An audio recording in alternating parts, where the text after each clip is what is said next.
Cinematography tip of the day. We're talking Tiffen Digital Diffusion. Now, Digital Diffusion, what's that? Well, this was a filter specifically designed to take the sharpness off of the digital sensor, as well as the sharpness off of super sharp pieces of glass. So, what does this do? Well, it's almost invisible. It only seeks skin tones and blown out highlights. It doesn't bloom a highlight, it just slightly defocuses it.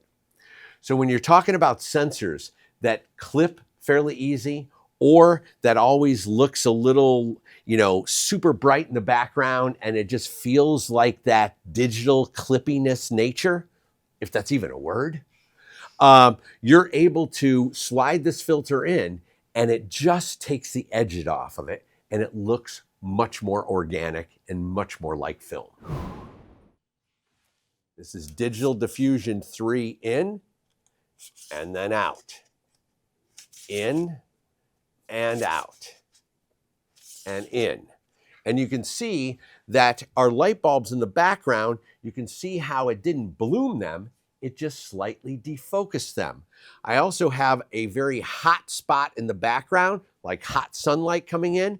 When we go to the long lens, I'm gonna go into that and show you how it just takes and slightly defocuses it. And when we hit the LECO, which is that bright spot, you can see that when I take it in and out, you're gonna see it not bloom, but just slightly defocus.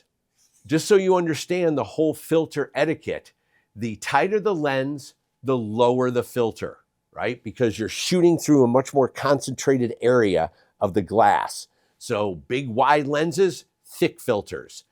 Super tight, not as thick. I've showed you that this filter is basically invisible, but now let's see if I was going to use a black satin. So if I put a black satin in, you're going to see immediately the bulbs in the background bloom. You can see now there's like an aura around them.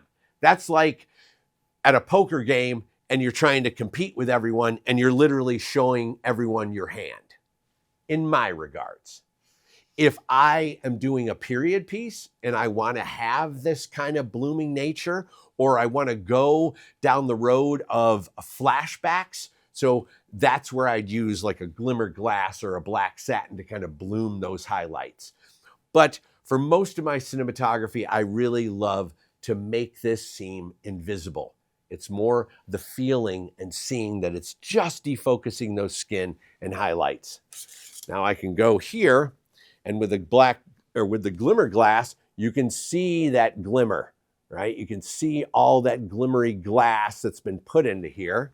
And now I'm going to slide that in, and you're seeing a contrast shift as well as the highlights bloom. One thing that's really great about filters, and what I always try to do, is what I call, let's wreck it first and then dial back. So if you want to kind of try and find that beautiful close-up, and let's dive into that right now. I'm going to pull this out and I'm going to change the lens, and we're going to focus on Kira.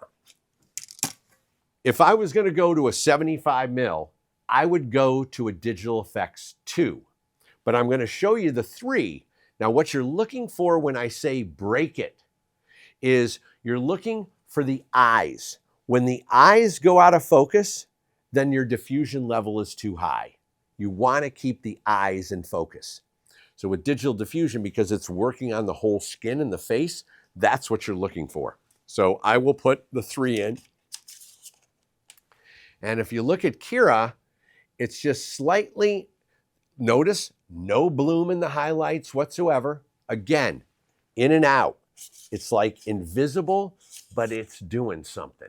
It's just taking the edge off of it and also softening the pores in her skin. So it's just blending them, softening that ever so slightly. So what I would do is I would take this out because I think the 3 is just a little too heavy, and I'm going to go to my 2.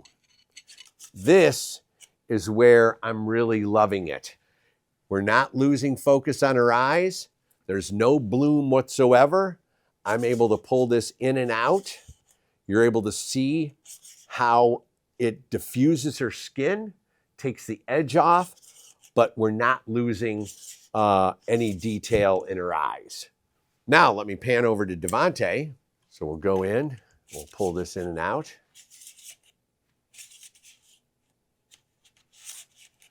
And now what I want you to do is concentrate. Devante, slide a little bit that way. And I want to show this. So this is like if you had like some hot sun coming in the background, blowing something up, and it's got that kind of digital clip to it. By going with this, you're just slightly softening that highlight ever so much. So you get that wonderful kind of organic defocusing like film would do. Film, would only have that latitude and then it would just blow out so organically. Digital sensors are getting there, but some are still a little clippy and a little electronic. So that's what we're looking to do here. Now if I come back over to Kira, so now I'm going to go black satin, okay? And immediately you can see how those highlights are blooming, right? You're seeing those highlights bloom. You're not seeing them defocus like the digital diffusion. And then if I put the glimmer in, you're going to see a massive contrast shift along with those blooming highlights, right? So it all depends on what your story tells you to do. If I have a story that has flashbacks and a period piece, I might be going with glimmer glass or a black satin to kind of create that, period vibe, or a beautiful kind of, flashback vibe of romance and everything's blooming and everything just looks gorgeous. But for most of the time, I'm trying not to show my hand at the poker table. I'm trying to use a diffusion that just takes the edge off ever so slightly, diffuses the skin, and this was the filter that I used on the perfect couple that made Nicole Kidman, Dakota Fanning, and the whole group just absolutely beautiful. And that is your cinematography tip of the day.